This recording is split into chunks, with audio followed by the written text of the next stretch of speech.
Bienvenue sur le Courrier du Cœur. Je suis Tina Carr, votre hôte, votre coach et confidente.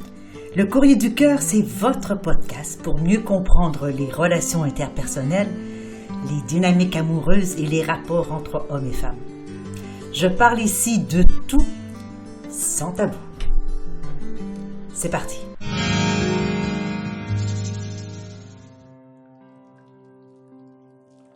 Bonjour tout le monde, je suis contente de vous retrouver encore aujourd'hui au Courrier du Cœur. Alors aujourd'hui, je reçois une lettre de Juliette qui va comme suit. Bonjour Tina. Voilà, je suis dans une situation compliquée avec mon copain depuis quelque temps. Je me suis aperçue qu'il parlait avec une fille sur Snapchat. Il m'a dit qu'il n'y avait rien de spécial et qu'il n'avait parlé d'ailleurs que de broutilles. Malgré tout ceci, cela m'a beaucoup énervée et je lui ai demandé de supprimer le contact tout de suite, ce qu'il a fait devant moi. Il s'est aussi excusé. Pour vérifier, un peu plus tard, j'ai fouillé dans son téléphone et je me suis rendu compte qu'il avait changé quelques messages le jour auparavant. Étant en colère, j'ai trouvé le Snapchat de la fille en question pour lui demander s'ils se parlaient, entre elle et lui, de façon régulière ou pas. Elle m'a dit que non. Et j'ai alors profité pour lui dire que cet homme-là était mon copain, parce que de toute évidence, elle ne le savait pas. Est-ce que j'ai raison de m'inquiéter ou est-ce que je suis trop jalouse? Merci Tina de répondre à cette interrogation. Chère Juliette, eh bien c'est pas facile les relations, surtout lorsqu'on a autant de tentations que Snapchat, Instagram et tous les autres sites de médias sociaux, si ce n'est les sites de rencontres ou Facebook et autres. C'est un phénomène tout à fait nouveau dans nos sociétés, c'est un phénomène à laquelle nous allons devoir vivre dorénavant. Et comme il n'y a aucune règle qui a été établie depuis que ça existe, il est compliqué pour un couple de s'y retrouver. Alors, la question qu'il faut se poser lorsqu'on chatte, lorsqu'on discute avec des personnes autres que notre partenaire de vie, notre partenaire, notre amoureux, notre amoureuse, il faut savoir quelle est la nature de cette relation. Parce qu'il est entendu que lorsqu'on discute avec d'autres personnes, on est dans des relations interpersonnelles et c'est fantastique. Il n'y a aucune raison qu'un couple formé doit s'abstenir complètement d'avoir des discussions ou avoir des relations interpersonnelles, donc avec des amis, des personnes du sexe opposé, si les intentions demeurent nobles. Alors, qu'est-ce que ça veut dire avoir des relations nobles ou avoir des relations qui sont correctes, si je peux dire, lorsqu'on est en couple? Le principe est assez simple et les gens sont toujours surpris lorsque je leur dis finalement la vérité. Qu'est-ce qui fait qu'une discussion, qu'un message, qu'un pouce, qu'un petit cœur, qu'un émoticône, que quoi que ce soit qui soit échangé avec quelqu'un, qu'est-ce qui fait que cet échange-là n'est pas adéquat, n'est pas approprié, n'est pas acceptable pour le conjoint, la conjointe? J'imagine que vous m'avez peut-être déjà deviné. Eh bien, c'est le secret.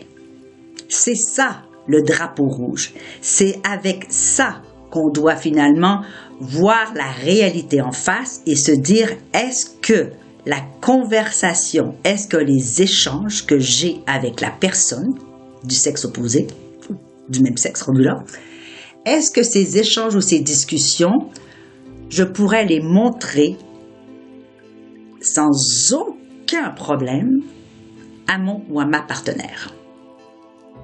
Si la réponse est oui, eh bien, il n'y en a pas de souci. Ça veut dire que vous avez une relation, que votre partenaire, dans ce cas-ci Juliette, a une relation saine avec une fille, qu'elle soit son ex ou pas, ça, à ce moment-là, ça n'a pas vraiment d'importance. C'est simplement une relation saine d'échange entre deux humains qui s'apprécient. Et ça, c'est parfait. particulièrement pendant ces temps-ci, la pandémie, etc., où est-ce que nous sommes beaucoup plus isolés qu'avant, où nous avons beaucoup moins l'occasion de rencontrer, de voir nos amis ou se faire des nouvelles connaissances, il est entendu que les médias sociaux sont un accès direct et facile à tout ce beau monde. Alors, est-ce que votre partenaire souhaite vous montrer ces messages? Si oui, votre question de me demander si vous êtes un petit peu trop jalouse et si vous devez vous en inquiéter, ben là, je vous dirais probablement pas. Par contre, à partir du moment où le partenaire ne veut pas montrer les messages, qu'il les cache, qu'il vous ment ou qu'il fasse ça à votre insu, et là, ben, il y a un petit souci. Parce que ça veut dire que le contenu des conversations n'est pas noble, qu'il y a derrière une intention différente de ce qu'il vous annonce. Il vous dit non, non, non, c'est rien, on parle de babioles, ça n'a pas d'importance. Super, vous parlez des soldes de meubles de jardin chez Réunion Dépôt, il n'y a pas de souci. Mais lorsqu'on commence à s'intéresser à l'autre de façon plus intime, alors qu'est-ce que ça veut dire de façon plus intime lorsqu'on est à distance et derrière un écran? Eh bien, ça veut dire s'intéresser aux sentiments de l'autre, à ce qu'il vit, ce qu'il ressent. Comment tu passais ta journée? Qu'est-ce que tu as vécu? Comment tu te sens? Si tu es triste, est-ce que je peux t'amener un peu de consolation? Est-ce que tu as envie de te confier à moi? Voilà, ça, ce sont des choses qui sont un peu plus intimes. Il faut savoir tracer la ligne entre nous sommes des copains, nous sommes des meilleurs amis, où nous sommes dans un début de relation émotionnelle. Il y a plusieurs façons de tromper son partenaire et ce n'est pas toujours la seule façon que vous croyez, c'est-à-dire d'avoir une relation sexuelle avec quelqu'un. Ça, c'est certain, c'en est une tromperie, une infidélité. Mais où elle débute, cette infidélité-là? Elle débute pas, hop, là, entre les draps. On s'est rencontrés, on a discuté, on s'est peut-être vu sur Facebook, on a envoyé un petit pouce, un petit cœur, et là, on suit la personne, on regarde ses photos, on regarde son train de vie, on regarde ce qu'elle fait, où elle est, ce qu'elle fait comme travail, quel est son cercle d'intérêt, etc., etc. Là, ça devient un peu plus inquisiteur, un peu plus intrusif, et on peut se poser la question, est-ce que c'est tout à fait normal que je m'intéresse autant finalement à quelqu'un alors que j'ai de toute évidence pas réellement de raison professionnelle, sociale de m'y intéresser? Si je m'intéresse à une autre personne parce que je veux connaître un peu plus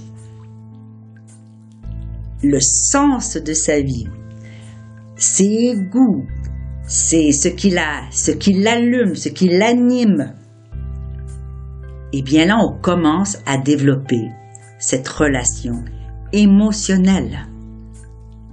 Alors, pour tromper son partenaire, sa partenaire, il y a plusieurs façons, je l'ai dit. Donc, d'une façon sexuelle, directement corps à corps.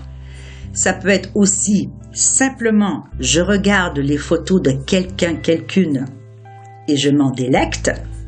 C'est une forme de trahison, si l'autre ne le sait pas. J'envoie des messages ou j'envoie des émoticônes, etc. Sur une photo d'une personne en bikini, par exemple, ou quelqu'un qui fait de l'haltérophilie, qui est à moitié nu. Voilà, ça, on devient un peu intrusif. On a déplacé la barre de simplement être un participant ou participante sur un réseau social, des réseaux sociaux, et être davantage attaché à cette personne-là pour des raisons particulières. Souvent, cette forme d'infidélité-là, cette forme de relation-là, s'installe de façon insinueuse, de façon douce. On ne la voit pas arriver directement. C'est un petit échange, et puis le lendemain, hop, une réponse, Et là, tout de suite, je vais répondre de nouveau. Et là, ça s'escalade. Et on se rend compte qu'on finit par discuter avec cette personne-là, peut-être 1 heure, 2 heures, 3 heures, 4 heures, 5 heures par semaine, j'en sais rien. À l'insu de son partenaire, de son conjoint, sa conjointe. Alors, qu'est-ce que ça veut dire réellement? Mais ça veut dire qu'il y a là, il y a un problème, il y a un souci. Alors, ceux qui sont dans cette situation-là, ils n'y voient aucun mal parce qu'ils assument le fait que ça demeure virtuel, qu'il n'y a pas de contact. Donc, il n'y a pas de tromperie, il n'y a pas de souci à se faire. Mais il faut comprendre quand même que les attachements émotionnels se font beaucoup via les mots. On peut se rappeler où est-ce que les lettres d'amour étaient envoyées par pigeon voyageur, par messager, par bateau, par poste, par etc. Parce que les mots transportés vers l'autre apportaient un moment de bonheur extrême. Et on attendait cette lettre. Dans l'attente, dans la lecture des mots, il se passe beaucoup d'émotions. Alors, lorsqu'on est dans sa tente et tout soudainement le message arrive, on est empli d'espèces de petits papillons, on est heureux de lire le message et on a très vite envie d'y répondre. Ça, c'est un drapeau rouge. Parce qu'un ami ou une amie, on ne répond pas nécessairement dans la seconde qui suit. On n'anticipe pas avec ferveur d'avoir un moment pour pouvoir s'isoler dans la salle de bain pour pouvoir lui envoyer un petit message. On ne se cache pas pour lui envoyer un petit émoïcône. Quand c'est une amie, un ami, eh bien, on le rappelle, on discute avec lui de temps en temps lorsqu'on organise quelque chose, quand on a un problème à régler, etc. On n'est pas là à communiquer avec nos amis 24/7. Donc, à partir du moment où les échanges se font de manière ponctuelle, de temps en temps, un coucou par-ci, un coucou par-là, j'y vois pas beaucoup de danger.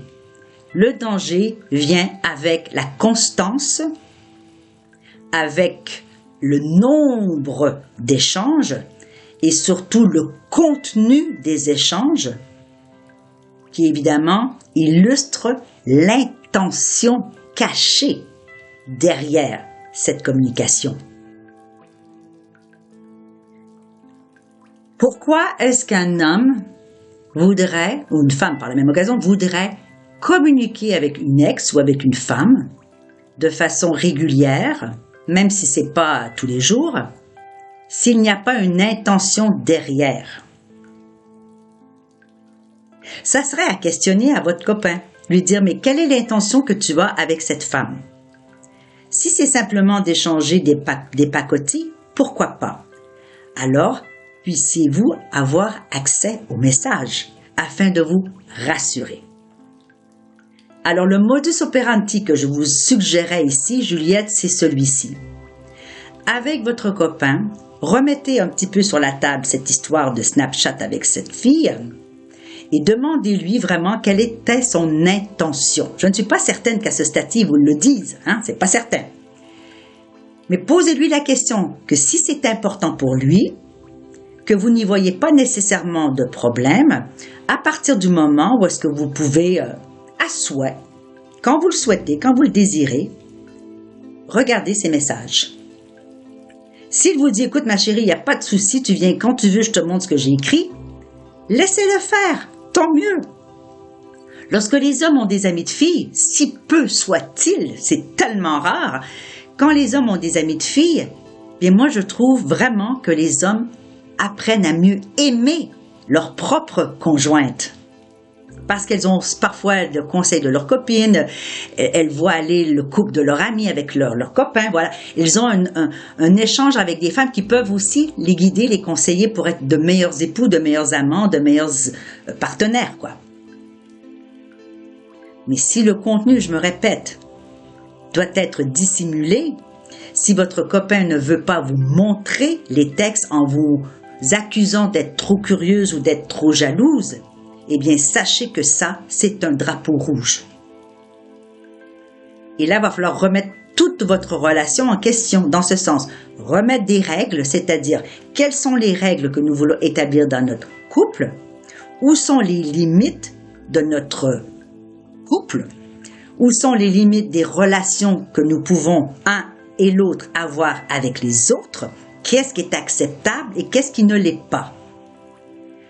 Pour chacun des couples, ça peut être très, très différent. Il y a des couples qui sont beaucoup plus ouverts, qui sont moins jaloux, qui sont capables de séparer l'émotion, le sexe de l'amour. Pour d'autres, la relation amoureuse est sacrée. Et tout ce qui se passe en dehors de la relation avec d'autres personnes du même sexe est interdite. Alors voyez-vous, le spectre est immense. Et c'est pour ça qu'à chaque fois que j'ai un couple en cabinet, je leur dis quelles sont vos valeurs à vous, individuellement, et quelles sont les valeurs du couple. Qu'est-ce que vous voulez installer dans votre couple et qui doit être respecté? Sinon, ça peut poser un vrai souci pour la durabilité et surtout pour la confiance qu'on peut accorder dans l'autre et à la relation. Alors, ma chère Juliette, je crois qu'il est temps d'avoir une discussion sérieuse avec votre partenaire, d'éclaircir vraiment qu'est-ce qui se passe avec cette fille, de lui demander s'il a aussi d'autres petites copines sur d'autres médias sociaux, quelle est donc la nature de ces échanges, si vous avez accès à voir ces échanges-là, si oui, il n'y a pas de souci, vous n'avez pas à vous inquiéter, s'il ne veut pas ou qu'il vous accuse d'être trop curieuse ou trop jalouse, eh bien là, je crois vraiment qu'il va falloir que vous décidiez si vous avez envie ou pas de continuer une relation avec quelqu'un qui risque de basculer éventuellement dans une relation plus intense, c'est-à-dire émotionnellement engagée avec quelqu'un, et aussi peut-être aller au-delà de la curiosité naturelle de rencontrer cette personne-là et éventuellement de voir si cette personne-là peut développer une relation vraiment, vraiment plus intime.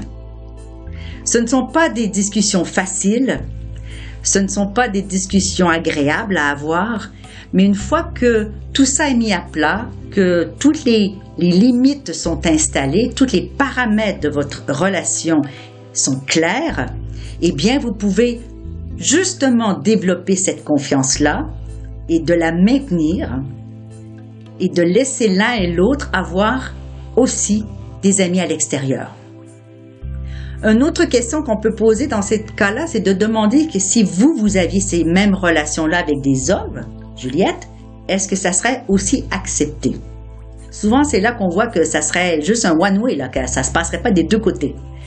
Alors, ayez cette relation-là, établissez vos valeurs, établissez les paramètres de votre couple au-delà desquels vous ne voulez pas vous investir, vous voulez simplement vous retirer d'une relation qui ne correspond pas à vos paramètres, parce que sur le long terme, lorsqu'on commence à accumuler du ressentiment, lorsqu'on commence à accumuler des petits morceaux là qui nous coincent dans la gorge, eh bien, tôt ou tard, tout ceci fait surface.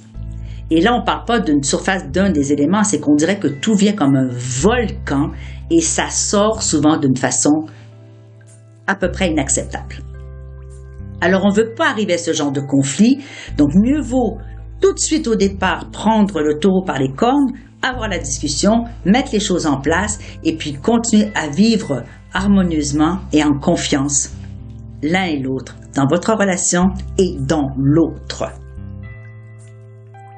Voilà, ma chère Juliette, j'espère que ceci a pu vous aider et à tous les auditeurs, auditrices, n'hésitez pas à nous envoyer du courrier parce que, voyez-vous, chaque petite intervention va aider 1, 2, 3, 4, 10, 100, 1000 personnes, j'en sais rien, mais chaque intervention représente probablement la même problématique que beaucoup d'autres autour de vous.